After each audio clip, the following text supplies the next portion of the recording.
कहानी की शुरुआत ऐसे समय से होती है जहां पूरी दुनिया का बेशकीमती खजाना एक टेम्पल में छुपा कर रखा गया था, जो उस एंशिएंट राजा का होता है जिसने सारे ट्रेजर चुरा लिए थे। लेकिन मॉडर्न जमाने में कुछ लोगों की टीम जब इसे ढूंढने के लिए जाती है तो उन्हें बहुत ही मिस्टीरियस चीजों का सामना करना पड़ा था।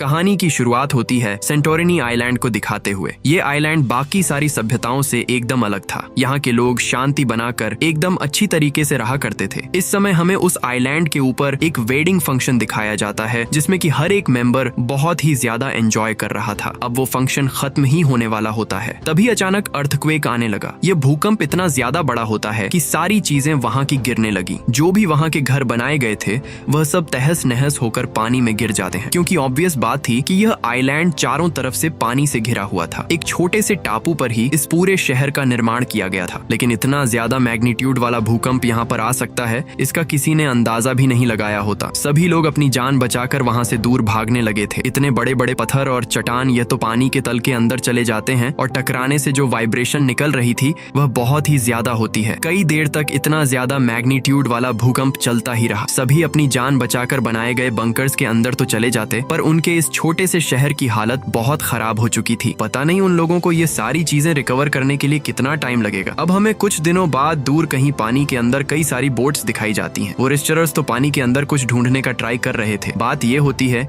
कि जिस आइलैंड पर भूकंप आया था उससे लगातार पत्थर पानी के अंदर गिरने की वजह से जमीन के एकदम नीचे मौजूद एंशिएंट ट्रेजर ओपन हो गया था। वहां से बहुत सारी सोने की चीजें निकल रही थी जो सालों पहले छुपाई गई होती हैं। तो जब यह खबर चारों तरफ सभी को पता चलने लगी तो हर एक रिसर्चर यहाँ अपनी रिसर्च करने के लिए आया करता है। अब उन्हीं रिसर्चर्स में से लारा नाम की भी एक लेडी होती है। लारा तो अपनी टीम के साथ यहाँ पर एक बड़े से खजाने की तलाश में आई थी। ये खजाना एक यूनानी राजा का था जो कई साल पहले जगह जगह से चुरा कर उसे इकट्ठा करता था। यहाँ तक कि उस खजाने की क्वांटिटी और वैल्यूएशन इतना ज्यादा होता है कि पूरी दुनिया की गरीबी मिटाई जा सकती है। उस समय यूनान के इस राजा ने अपने खजाने को बचाकर रखने के लिए उसे कई हिस्सों में बांट दिया था। एक हिस्सा तो ऑलरेडी मिल चुका है जो कि इजिप्ट में मौजूद है, और वहाँ के सारे ट्रेजर और गोल्ड को तो गवर्नमेंट ने पहले ही हथिया लिया है। खजाने का दूसरा हिस्सा कहाँ पर है आज तक किसी को पता ही नहीं चला। लेकिन लारा ने जितनी रिसर्च की थी उसका अनुमान होता है कि यह खजाना टेम्पल में मौजूद है, जिसे कि लूना टेम्पल कहा जाता है। लेकिन बात यह थी कि कई साल पहले लूना टेम्पल एक माउंटेन के फटने की वजह से पानी के अंदर चला गया था। तब से लेकर आज तक की बात है, कोई भी उसे एक्सप्लोर ही नहीं कर पाया। लेकिन लारा चाहती थी कि वो अपनी टीम के साथ उस जगह पर जाए और हिडन खजाने को ढूंढ कर निकाले। लारा को लगता था कि उस जगह पर खजाने से भी बढ़कर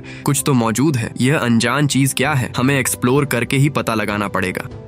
लारा ने अब अपने सारे टीम मेंबर्स को तैयार किया और छोटी छोटी ग्लाइडर्स लेकर पानी के अंदर गोता लगाने लगी। यह उसी जगह पर जा रहे थे जहां लूना टेम्पल के अवशेष मिले होते हैं, यानी इस जगह की एकदम गहराई तक उन्हें जाना होगा। कहीं देर तक लूना अपने साथियों के साथ आगे बढ़ते ही रहती है। अच्छी बात तो यह हुई कि उन्हें एक गुफा दिखाई देती है। उस गुफा को फॉलो करते हुए जब वह अंदर घुसने लगी तो ऊपर की तरफ पानी ही नहीं था, यानी समुद्र की इतनी गहराई में कुछ ऐसी भी जगह है जहाँ पानी नहीं है। ऊपर की तरफ ट्रैवल करते हुए जाने पर सभी मंत्र मुग्ध हो गए थे, क्योंकि सामने वही लूना टेम्पल मौजूद था जिसमें उस राजा द्वारा कलेक्ट किया गया बेशुमार सोना और ट्रेजर होता है। गोल्ड कॉइन्स और कई सारे स्ट्रक्चर्स जो सिर्फ सोने से ही बने हुए थे, यानी इतना खजाना जिससे वो सभी बिलियनियर्स बन सकते हैं। लारा के बाकी मेंबर्स तो एकदम खुश हो गए थे और वो उन्हीं सारी चीजों को देखने लगे। पर यहाँ लारा ज्यादा एक्साइटेड नहीं होती। पता नहीं वह थोड़ा आगे चलती रहती है और एक सिंहासन पर बैठे हुए राजा को देखती है। ये वही यूनान का राजा था जिसने यह सारा ट्रेजर बाकियों से चुराया होता है। लारा के बिहेवियर से यही लग रहा था कि उसे सोने और ट्रेजर में कोई इंटरेस्ट नहीं है। वो तो किसी और अनजान चीज के लिए यहाँ पर आई है जिसके बारे में हमें अभी कोई भी नहीं आइडिया। लारा तो सबसे पहले अच्छी तरीके से नोटिस करती है उस स्टैचू को और उसमें कुछ बारीकियां देखने लगती है कि इसमें क्या किया जा सकता है। लारा तुरंत ही स्टैचू के एकदम बीच में मौजूद कुछ स्ट्रक्चर को निकालने लगी। ऐसा करते ही वहाँ पर एक अनजान सी रोशनी फैल जाती है जो कि सामने की तरफ डायरेक्शन दिखा रही थी। लारा इन चीजों को देखकर अब खुश होने लगती है, क्योंकि वह जो चाह रही थी वही हो रहा है। बाकी मेंबर्स तो बिल्कुल नहीं समझ पा रहे थे कि लारा की इंटेंशन क्या है। वो ट्रेजर को छोड़कर आखिर ऐसी कौन सी चीज ढूंढ रही है जो इससे ज्यादा कीमती है। लारा तो अब बाकी सारी चीजों को इग्नोर करते हुए उस स्टैचू के ऊपर की तरफ चली जाती है। वहाँ पर तो एक अजीब तरीके की बॉल मौजूद थी जिस पर कुछ स्ट्रक्चर्स बने होते हैं। ये सारे स्ट्रक्चर्स बहुत ही ज्यादा एंशिएंट लग रहे थे। लारा तुरंत ही उस जगह पर जाकर उस गोल्डन बॉल को निकालने का ट्राई करती है, लेकिन यहाँ पता चला कि उस जगह पर कुछ ऐसे लोग घुस चुके हैं जिन्होंने लारा के उन दोनों साथियों को बहुत बहुत बुरी तरीके से मार दिया था। इनफैक्ट उसमें से कुछ बदमाश तो लारा के ऊपर भी हमला करते हैं और उसके पैर पर बहुत ही बड़ा जख्म बना देते हैं। इस हमले के कारण लारा के हाथ से वह बॉल नीचे गिर गया। तुरंत ही एक आदमी वहां पहुंचता है और उस गोल्डन बॉल के साथ साथ राजा के स्टैचू के अंदर लगे हुए एक मेडल को भी निकाल लेता है। लारा बहुत ही ज्यादा घायल हो चुकी थी और इस समय वो इन लोगों से लड़ नहीं सकती, तो इसीलिए वो अपने आप को बचाने के लिए पानी के अंदर कूद जाती है। प्रॉब्लम की बात तब हो गई जब वह पूरा टेम्पल भूकंप के कारण ढहने लगा था। सारी दीवारें एक के ऊपर एक गिरने लगी थी। वह सभी हमला करने वाले लोग भी वहां से एस्केप कर जाते। लारा भी बाहर निकल गई, लेकिन फिलहाल वह अपनी जान बचाने के अलावा और कुछ भी नहीं कर सकती। सीधा वह तैरते हुए अपनी बोट की तरफ चली जाती है। लारा को इस समय बहुत बुरा लग रहा था कि उसने अपनी रिसर्च की सारी चीजें खो दी, साथ ही साथ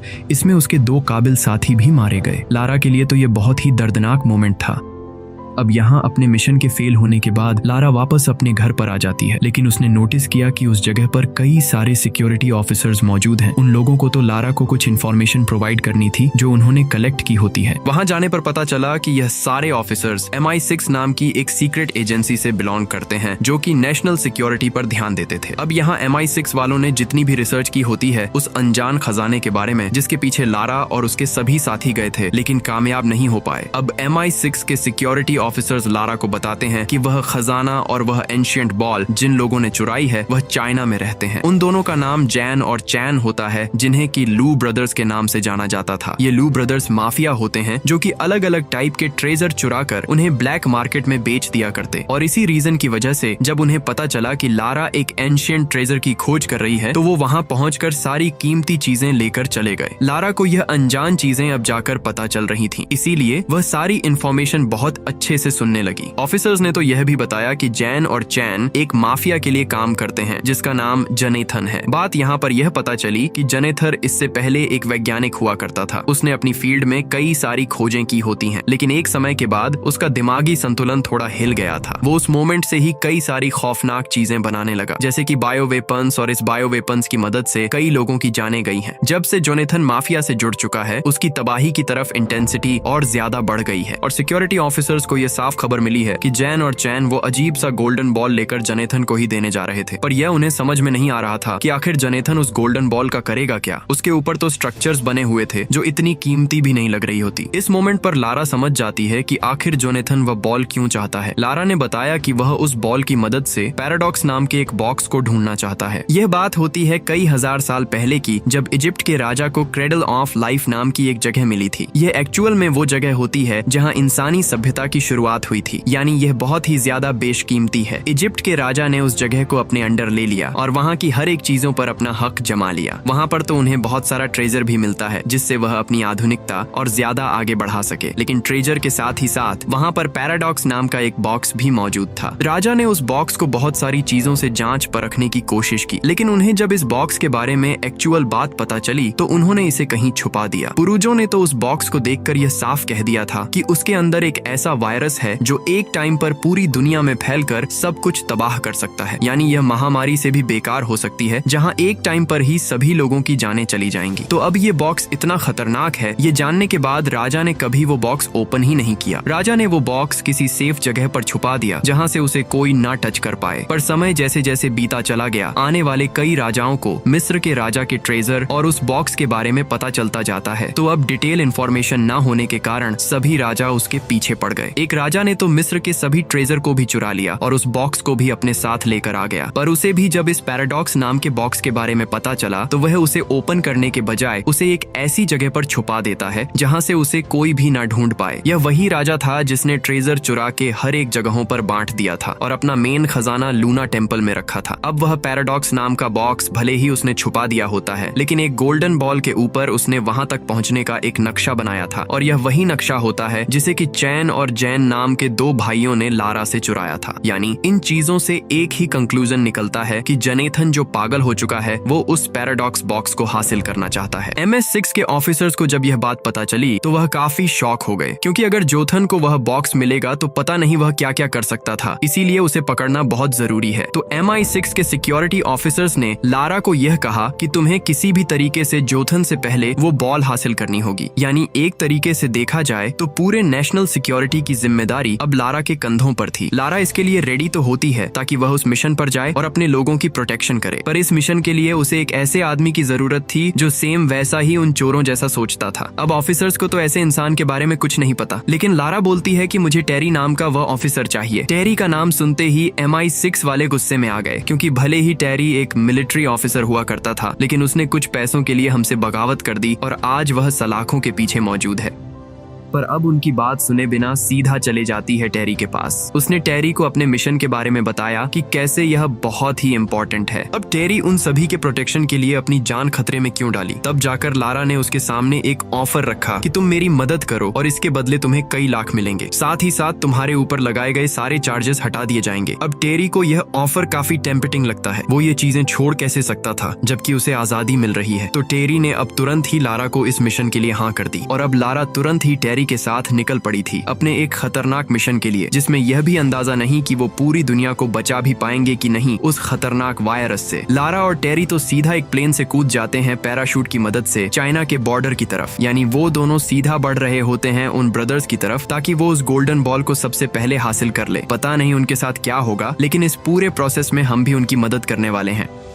अब यहाँ जोनाथन सीधा कॉल लगाता है चैन नाम की उस ब्रदर को और कहता है कि मुझे अभी तक वो गोल्डन बॉल मिली नहीं है। तब जाकर चैन ने उसे बताया कि हमें इन्फॉर्मेशन मिली है कि इस गोल्डन बॉल के पीछे लारा भी यहाँ पहुंच चुकी है, तो हमें सबसे पहले उसे पकड़ना होगा। जोनाथन लारा का नाम सुनकर तुरंत ही चौंक गया और वह तो एक और ऑफर देता है उस ब्रदर के सामने। उसने कहा कि मैं तुम्हें डबल अमाउंट पे करूंगा, लेकिन उस गोल्डन बॉल के साथ साथ तुम मुझे लारा की बॉडी भी ला कर दो। ये चीज एक गैंगस्टर को और ज्यादा प्रेरित कर देती है। हमें तो लारा और टेरी दिखाए गए जो धीरे धीरे आगे बढ़ रहे थे एक बहुत ही सुनसान जगह पर उनकी नसीब खराब थी कि कई सारे लोग वहां पर आ जाते हैं जो उस ब्रदर के लिए काम करते थे और उन्होंने दोनों को पकड़ लिया। वह दोनों तो उन्हें बंदी बनाकर अपने खुफिया अड्डे पर लेकर आ जाते हैं। कुछ देर के अंदर ही उन दोनों ब्रदर्स में से एक ब्रदर जिसका नाम चैन होता है वह उनके सामने आ चुका था। चैन लारा को देखकर खुश होता है कि वो इसे मारकर जोनाथन को सौंप देगा और उसे काफी ज्यादा प्रॉफिट होगा, लेकिन चैन कहीं ना कहीं टेरी को देखकर बहुत गुस्सा हो रहा था। बात यहाँ पर यह पता चली कि टेरी भी एक समय पर चैन के गैंग के लिए काम करता था, लेकिन उसने बगावत कर दी और वापस वहां से भागकर अपनी कंट्री में चला गया। चैन ने तो यह भी डिसाइड किया कि वह लारा के साथ साथ टेरी को भी मार देगा। वह उन दोनों को सबसे पहले बंदी बनाकर अपने एक खुफिया अड्डे पर लेकर आता है जहां वह बेशकीमती खजाने और एंशिएंट चीजें जमा करके रखता था। उसका यही तो काम होता है कि एंशिएंट चीजें चुराना और ब्लैक मार्केट में बेच देना। लारा तो चैन से तुरंत ही मांग करने लगी उस गोल्डन बॉल का, लेकिन चैन बता देता है कि वह गोल्डन बॉल तो जोनाथन के पास जाने के लिए निकल चुकी है। वहां उसका दूसरा भाई चैन था जो लेकर जा रहा होता है जोनाथन के पास, यानी अब उस गोल्डन बॉल को जोनाथन के हाथ से कोई नहीं रोक सकता। लारा तो यह सुनकर बहुत ही गुस्सा हो जाती है। अब जैसे ही चैन ने हमला करना स्टार्ट किया लारा के ऊपर, लारा उस पर पहले ही टूट पड़ती है। उसने मल्टीपल वॉर किए चैन की बॉडी पर, जिससे वह नीचे गिर जाता है। लारा ने तुरंत ही टेरी को भी आजाद किया और उसकी मदद से सबसे पहले चैन को खत्म कर देती है। चैन बेचारा वहीं पर गिरकर मर गया था, लेकिन अब लारा और टेरी के पास ज्यादा टाइम नहीं होता। उस गोल्डन बॉल को किसी भी तरीके से गलत हाथों में लगने से रोकना होगा। लारा वहां से जाने से पहले चैन के गले में वह जो मेडल था जो कि उसने लारा से टेंपल में चुराया होता है, वह उसे लेकर टेरी के साथ बाहर निकल जाती है। दोनों बड़ी चालाकी से गैंगस्टर की टीम से बचते हुए आगे निकल जाते हैं। लारा ने तो यहाँ अपने टेक्निकल असिस्टेंट ब्रूस को कॉल लगाया और उसे इस मेडल के फोटोग्राफ भेजते हुए इसके बारे में जानकारी इकट्ठा करने के लिए कहा था। ब्रूस टेक्नोलॉजी के मामले में बहुत ही ज्यादा इंटेलिजेंट होता है और शुरुआत से ही वो लारा के लिए काम करता था। ब्रूस ने जब उस मेडल को देखा तो उसके बारे में हर एक इंफॉर्मेशन कलेक्ट करना स्टार्ट कर देता है। अच्छी बात यहाँ पर यह हुई थी कि लारा ने उस गोल्डन बॉल के भी फोटोग्राफ्स ले लिए थे, यानी अगर ध्यान से देखा जाए तो उस पर बने हुए स्ट्रक्चर्स को डिकोड किया जा सकता है। ये चीजें भी लारा ब्रूस को बताती हैं और ब्रूस जल्द से जल्द उनके ऊपर काम करने में लग गया था। पता नहीं लारा की टीम इस होने वाली अनहोनी को कैसे रोक पाएंगे।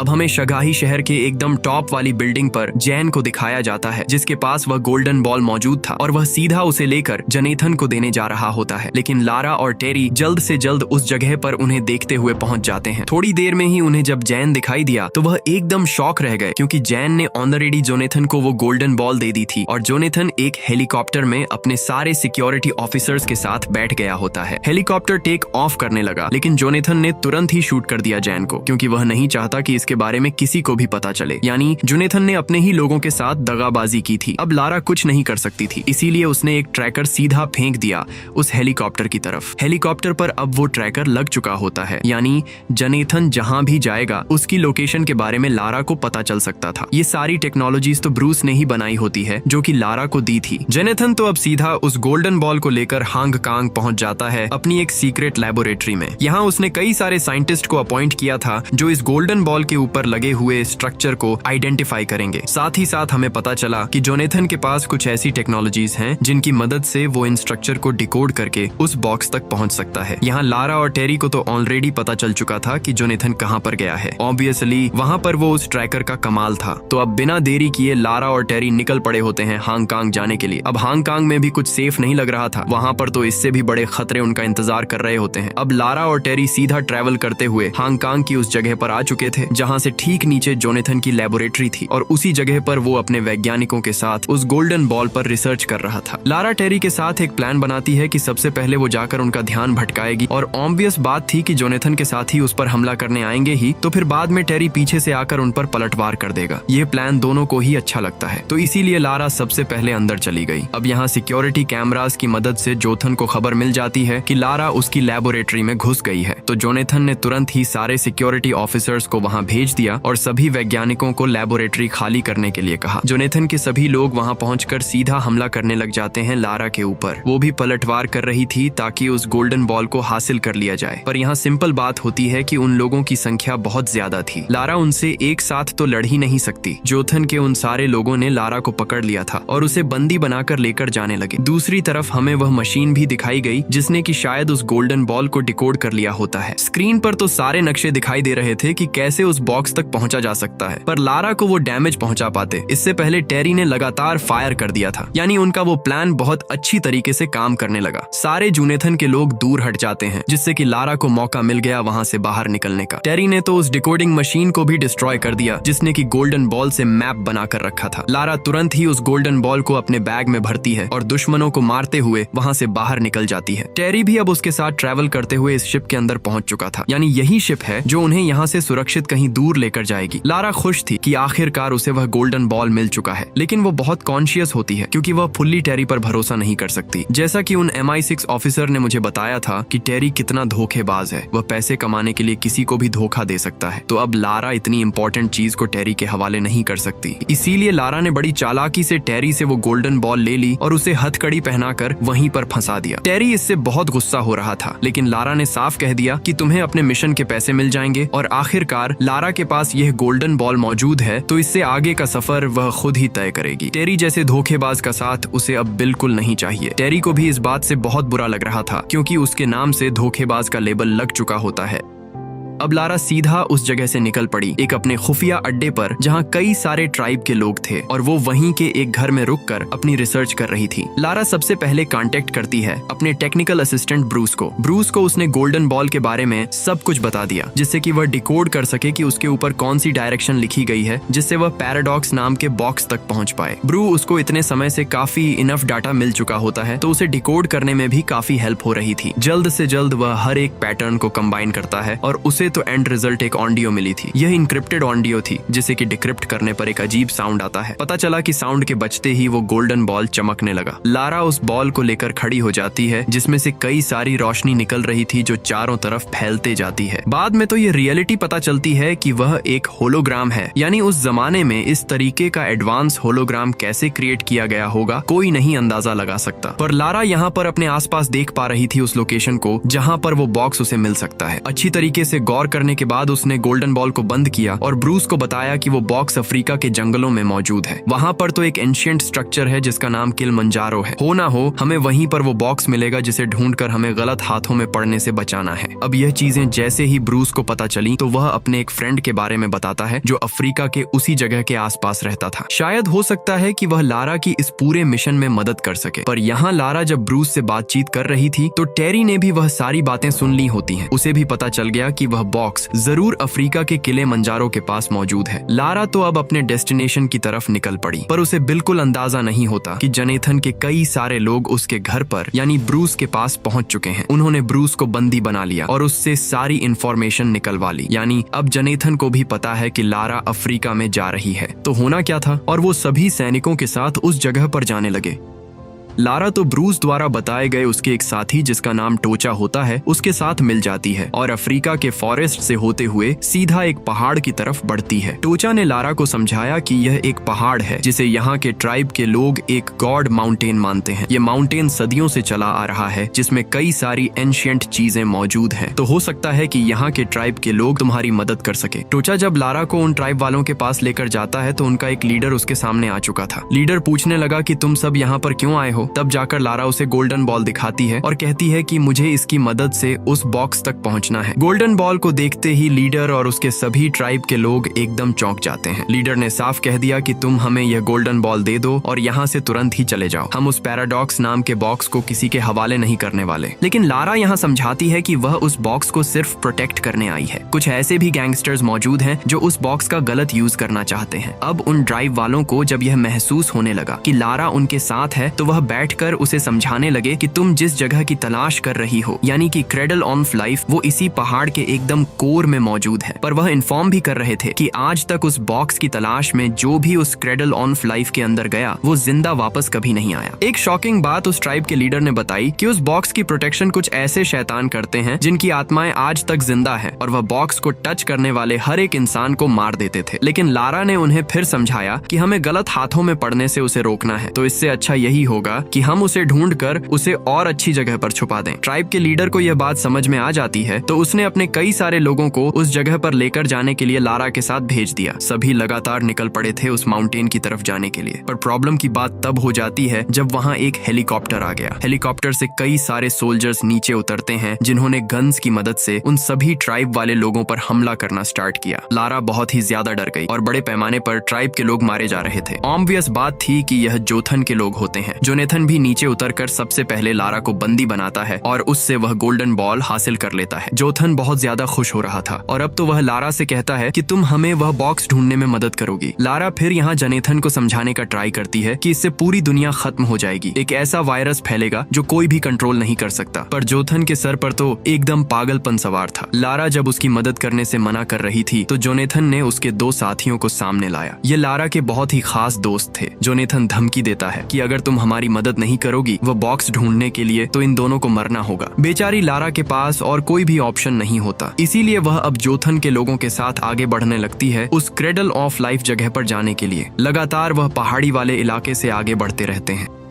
वहीं दूसरी तरफ कुछ सिपाही ब्रूस और क्रिस को लेकर हेलीकॉप्टर के पास जा रहे थे। अचानक पीछे से टेरी आ जाता है जिसने दोनों सैनिकों को मार दिया। वह जल्द से जल्द ब्रूस और क्रिस को छुड़ा लेता है और कहता है कि मुझे लारा की मदद करने जाना ही होगा। हमें किसी भी हालत में वह बॉक्स जो नेथन से पहले ढूंढना है। ब्रूस को जब ये सारी चीजें पता चली तो वह टेरी को उस जगह पर पहुंचाने का वादा करता है एक हेलीकॉप्टर की मदद से। यानी वो सब भी अब लारा के पीछे आ रहे थे। लारा तो ट्रेवल करते हुए सभी साथियों के साथ उस जगह पर पहुंच जाती है जिसे एक्चुअल में क्रेडल ऑफ लाइफ कहा जाता था। वो जगह बहुत ही ज्यादा खतरनाक लग रही थी और कई सारे अजीब तरीके के पेड़ पौधे होते हैं। वो पेड़ पौधे एक ऐसी फॉरेशन में बनाए गए थे जैसे कि कोई मेज हो और उन्हें वह पार करना होगा। लारा अब आगे की तरफ चढ़ने लगी जिसे कि जोनाथन के सभी साथी फॉलो करने लगते हैं। पर लारा को कुछ न कुछ आवाजें सुनाई दे रही थी जो बहुत ही खतरनाक होती हैं। अचानक अब पीछे की तरफ से कुछ ऐसे अनजान क्रिएचर्स ने जोनाथन के आदमियों पर हमला करना स्टार्ट कर दिया था। इन सभी क्रिएचर्स की आंखें बिल्कुल भी नहीं थी, पर दांत और नाखून तो बहुत ही नुकीले थे। एक्चुअल में इन क्रिएचर्स की बनावट बन की one of the alien wild mud की तरह होती है। उन क्रिएचर्स की क्वांटिटी बढ़ती जा रही थी जो जोनाथन के लोगों को मारते ही जाते। लारा किसी भी तरीके से उनसे बचते रहती है। अब बात रही उन सारे क्रिएचर्स से बचने की। पर अब यहाँ लारा ने तुरंत ही वो गोल्डन बॉल उठाया और उसे एक होल के अंदर फेंक दिया। उसे पता था कि ये सारे वाइल्ड मड उस गोल्डन बॉल की सुरक्षा कर रहे हैं। गोल्डन बॉल के अंदर जाते ही सभी क्रिएचर्स डस्ट में कन्वर्ट हो गए। उस जगह पर तो एक बड़ा सा गड्ढा बन चुका था जिसमें जिसमें लारा और जोनेथन अंदर की तरफ गिर गए। दोनों ने एक दूसरे के ऊपर गन पॉइंट कर ली थी और जोनाथन तो लारा को धमकी देता है कि तुम्हारे दोनों दोस्त मारे जाएंगे, तुम्हें मेरे लिए वह बॉक्स ढूंढना ही होगा। इसीलिए लारा ना चाहते हुए भी जोनाथन के साथ आगे बढ़ती है। हमें अब ऊपर की तरफ हेलीकॉप्टर दिखाया गया जिसमें कि ब्रूस टेरी को लेकर वहां आ रहा था और टेरी तुरंत ही कूद जाता है नीचे की तरफ लारा को बचाने के लिए। लारा और जोनाथन एक डेड एंड पर आ चुके थे जिसके नीचे एक काला पानी मौजूद था। उस पानी के एकदम बीचों बीच उन्हें वही बॉक्स दिखाई दे रहा होता है जिसकी तलाश वो लोग कर रहे थे। लारा देखते ही समझ गई कि यह कोई ब्लैक वाटर नहीं है बल्कि इतना खतरनाक एसिड है जिसमें कि इंसानों की हड्डियां भी जलकर राख हो जाएंगी। पर अब जोथन लारा को कहता है कि मुझे तुम वो बॉक्स ला कर दो। लारा इसके लिए मना कर रही थी। वो तो जोनेथन को धक्का देकर वहां से भागने लगी, पर जोथन के पास गन थी तो वह उसे पकड़ लेता है। वो फोर्स कर रहा था ताकि वह नीचे जाकर बॉक्स लेकर आ जाए। जोनेथन और लारा के बीच तो एक घमासान लड़ाई चालू हो गई थी, पर लारा ने बड़ी चालाकी से जोनेथन को उस जगह से नीचे फेंक दिया। जोनेथन उस ब्लैक एसिड में पूरा जलने लगता है। उसकी पूरी बॉडी एकदम से बेकार होने लगी थी और वहां से बाहर निकल ही नहीं पा रहा था। हमें तो टेरी दिखाया गया जो मदद करने के बजाय उस बॉक्स को किसी भी तरीके से ऊपर खींच लेता है। लारा जब टेरी को अपने सामने देखती है तो वह खुश हो गई और वो यही समझ रही थी कि वो उसकी मदद करने यहाँ पर आ गया है। टेरी ने बताया कि उसके दोनों दोस्त एकदम सही सलामत हैं। कहीं ना कहीं देखकर लग रहा था कि लारा टेरी को पसंद करती है, पर टेरी बता रहा था कि हमें अपने साथ इस बॉक्स को भी लेकर जाना चाहिए। लारा ने सिंपल जवाब दिया कि यह खतरनाक है, इससे पूरी महामारी फैल सकती है बाहरी दुनिया में। लेकिन टेरी मानो एकदम पागल हो चुका था और वह कहता है कि हम इसे ब्लैक मार्केट में बेचकर काफी प्रॉफिट कमा सकते हैं। दोनों में अब हीट अप मोमेंट क्रिएट हो गया था कि इसे लेकर जाना है या फिर नहीं। लेकिन लारा साफ कहने लगी कि मुझे अगर तुम्हें मारना भी पड़े फिर भी मैं ये बॉक्स को बाहर नहीं लेकर जाने दूंगी। टेरी भी समझ चुका था कि लारा उसे जाने नहीं देगी, तो वह अपना गन निकालने लगा उसे मारने के लिए। पर इससे पहले ही एक गन शॉट की आवाज आ जाती है। ये लारा ने ही चलाई थी जिससे उसने टेरी को मार दिया। लारा ने तुरंत ही बॉक्स को ब्लैक एसिड में रख दिया और वहां से तुरंत ही बाहर निकल गए। सारे ट्राइब वाले एकदम चौंक गए थे क्योंकि लारा पहले वो इंसान है जो क्रेडल ऑफ लाइफ से जिंदा बाहर निकली है। लारा के साथ उसके दोनों दोस्त भी मौजूद थे और वो अब तो टेंशन फ्री हो चुकी थी क्योंकि दुनिया पर से एक बड़ा खतरा टल चुका है। लारा तो टोचा और अपने दोनों साथियों के साथ वहां से निकलने लगी और हमारी कहानी यहीं पर खत्म हो जाती है।